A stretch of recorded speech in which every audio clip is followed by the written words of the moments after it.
వెంట్రుకలు కొనుక్కుంటే పాపం పోతుందని నమ్ముతారు.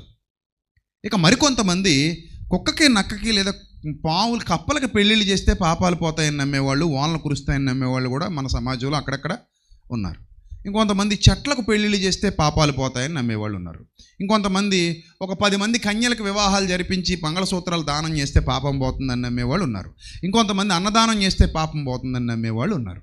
సో అలా రకరకాల విశ్వాసాలు నేటి సమాజంలో కనబడుతున్నాయి. నేను ఎవరిని తక్కువ చేసి మాట్లాడట్లేదు, ఎవరి విశ్వాసం వాళ్ళది. కానీ బైబిల్ విశ్వాసం అలా చెప్పలేదు. బైబిల్ విశ్వాసం ఏం చెప్పిందంటే, కొంతమంది బలులు ఇస్తే పాపాలు పోతాయని నమ్మేవాళ్ళు కూడా ఉన్నారు. అంటే మేక బలి ఇచ్చినా, కోడి బలి ఇచ్చినా, ఇంకా ఏదైనా పశువును బలిచ్చినా పాపం పోతుందని నమ్మేవాళ్ళు కూడా ఉన్నారు. కానీ బైబిల్ ఏం చెప్తుందంటే స్పష్టంగా, యేసుక్రీస్తునే దేవునికి నరులకు మధ్యవర్తిగా భూమి మీదకి వచ్చిన యేసుక్రీస్తునే పరిశుద్ధుడు, పరిశుద్ధ రక్తాన్ని ధారపోసినవాడు, పవిత్రుడు, పరిశుద్ధుడు, నిర్దోషి, నిష్కల్మషుడు, పాపులలో చేరక ప్రత్యేకముగా ఉన్నవాడని